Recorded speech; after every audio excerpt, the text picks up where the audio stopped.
through the bruises and broken bones. Emotional abuse, which is often coupled with other forms, includes telling the victim that they are worthless, that no one will believe them if they report the abuse. They blame the victim for what has gone wrong in the relationship. While I never personally met Jamie Kimble, I do feel like I know her through her parents, Jan and Ron. I was privileged to meet Ron through our work together as board members of Safe Alliance. And then he introduced me to his wife, Jan. We met for lunch to talk about their amazing daughter, Jamie, and there were so many connect points between us. Jamie graduated from UNC Chapel Hill, and so did I. She was in an abusive relationship and had tried to break free, so did I. And September 3rd, the day that Jamie was shot and killed, is my birthday. At the end of the conversation, I was blessed that the Kimbles chose me to be the first journalist to conduct an exclusive interview with them when they decided to publicly share Jamie's story and start this transformative journey. And today, we celebrate the life of their daughter, Jamie, who was taken from them during what should have been a happy time for everyone in this community. Our city was hosting the Democratic National Convention in 2012 when she was killed on that September 3rd. Just as important as celebrating Jamie's life, this room of more than 700 people, we are here now to support the foundation and to try to ensure that this never happens again.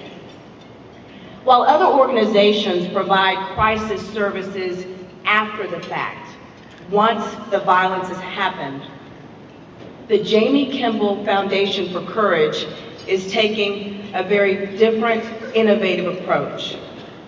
The mission statement is on the cover of your program, and the aim is to educate young women and men who are in middle and high school and even in college on what healthy relationships look like. In domestic violence, the abuser never hits you on the first date. That would be too easy. You'd run. They're much craftier than that, and it takes root over time. They build emotional ties. They slowly isolate you from your friends and family. They manipulate every situation. They begin to exert force, physically, mentally, emotionally, financially, and then they try to gain complete control. The Jamie Kimble Foundation for Courage is here to stop the abuse before the seed is ever planted, and certainly before it can ever take root. The vision is a world free of domestic violence. Now, we've placed warning cards at your table. They describe the warning signs of an unhealthy relationship, and we encourage you to read those, to take them with you, and to share them with all of the young people in your life. Before we start our program, we'd like for you to take note of all of our sponsors. They are an integral part of making today's program happen. We thank them profusely.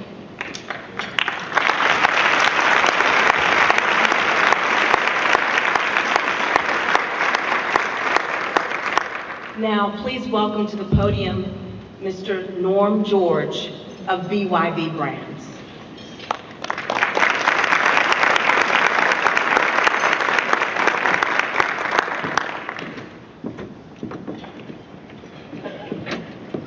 Good morning. I think the most important thing I've been asked to remind everybody, please start eating lunch. I couldn't hold back myself on that. But it's a great privilege to be here. Hello, Ron and Jan. It's great to see you again and being here. My name's Norm George, and I'm the president of BYB Brands. And our associates here with Coca-Cola Consolidated, which is BYB is a wholly owned subsidiary of Coke Consolidated, are teammates of Jamie. And we too had a very tough day on September 3rd and beyond on that. But I just want to share with you just a quick things about Jamie and what she meant to us and still means to us, and forever love of her. I think she epitomizes how the positiveness of getting through an unbelievably difficult situation that she did share with a few of us and what she was working through, and unbelievable courage, and just the smile and everything from that end. I just will never forget that, and who she is as a person and what she does. And Ron and Jan, for you to be doing what you're doing and her legacy, which we do believe devoutly there is a future of domestic free that needs to happen through the Jamie Kimble Foundation for Courage. We thank you for that. And I would just ask, I also have the privilege of being on the foundation's board, and just have gotten to know Ron and Jan, obviously in an unbelievable situation that as a parent you would never even think of. And their courage that they've shown in the name of their daughter and the opportunity is there is just incredible on that. We pray for you all the time. We pray for Jamie. Jamie's with us in our team, and she'll always be part of that. And I just ask you to consider supporting the Jamie Kimble Foundation for Courage, so we will see that day when domestic violence is ended. Thank you very much.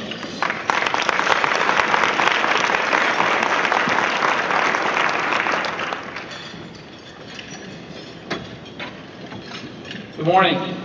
My name is Brett Jukes. I'm on the communications team at NASCAR. On behalf of NASCAR, the NASCAR Foundation, and the France family, we're very pleased and proud to support this great cause. I first met Ron Kimble in 2011 after I joined NASCAR, and I did not know Ron well at the time of Jamie's untimely death. But one thing I will always remember is the email traffic that day from my colleagues at the NASCAR Hall of Fame, and the affection for Ron and his family was obvious. In the days that followed, learning a little bit more about Jamie and who she was, it was easy to see why Ron and Jan were so proud of her. And so we applaud their efforts in this great foundation.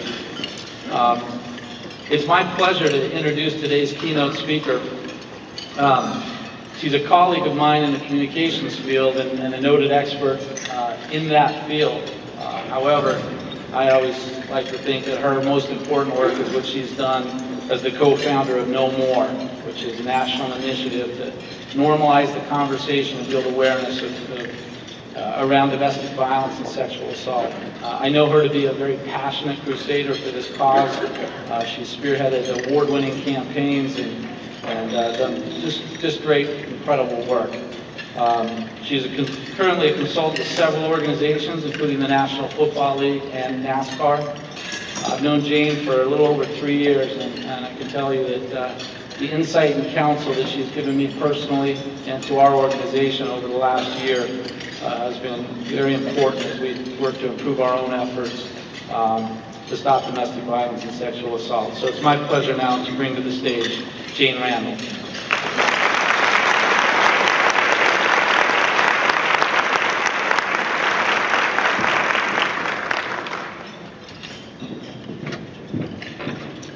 Thank you, Brett. To say I'm honored and humbled to be here doesn't really begin to cover it. I'm not really sure there's a word that exists, frankly, to describe how I'm feeling right now. It's very fitting that Brett introduced me to all of you, because it was Brett that introduced me as well to Ron. He noted the similarity of our mission and our passion. And from the moment Ron and I first spoke, I knew that he and his family were very special. Many people choose to create something meaningful when tragedy strikes, seeking to make sense of something that is entirely senseless. But with the Kimbles, it goes beyond that. They've also been really, really thoughtful about how they choose to celebrate the life of their beloved daughter, Jamie. They don't want to recreate the wheel, but rather add spokes by funding innovative programs that fulfill their mission to educate young people about domestic violence and make sure there's broad understanding about the warning signs of abusive relationships. This is an approach that resonates deeply with me, not only for its thoughtfulness and its efficacy, but it's also how I try and go about doing this work as well. I started working to end domestic violence in 1995 after fortuitously inheriting a cause marketing program while working at Liz Claiborne, Inc. The program was called Love Is Not Abuse. It started in 1991 and ran through 2012 when we transitioned it to Break the Cycle, which is a nonprofit working to end, national nonprofit working to end dating abuse nationwide. And I'm happy to say it's still going strong now. I knew very little about domestic violence back then, but throughout more than 20 years of working with experts and advocates, I've learned a lot. But interestingly, what struck me the most then is the same thing that strikes me now, which is that there are so few people still that want to talk about these issues publicly, about domestic violence and sexual assault, despite the fact that 1 in 4 women will be impacted by domestic violence at some point in her life.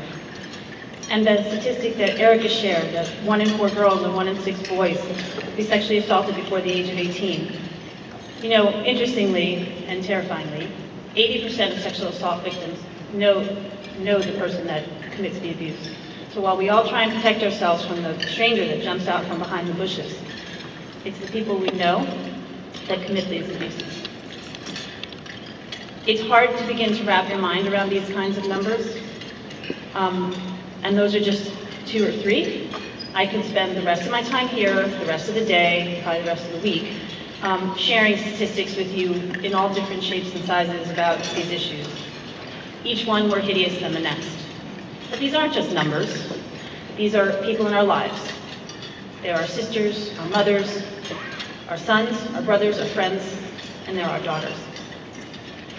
So with so many people impacted, why don't these issues loom larger in the public discourse? And more importantly, how can we change that? Those are the questions at what at the core of what eventually became No More. For those of you who are not familiar, No More is a public awareness campaign designed to engage bystanders around ending domestic violence and sexual assault. To accomplish this, we seek to harness the power, the 40 years of incredible power of all the organizations working to do this work, and amplify it under a common brand. That's what it looks like. So how did we arrive at where we are today? In 2009, after a lot of discussions with a colleague who was the PR person who worked on our Love is Not Abuse program and her agency, and she and I are great friends and great partners. And we struggled with this idea, again, of this marketing challenge. Here's this issue that impacts so many people, but still no one wants to talk about it. And what can we do? So we came to the conclusion that we had to create a something, a brand, a mark, affectionately called it an it, that could represent domestic violence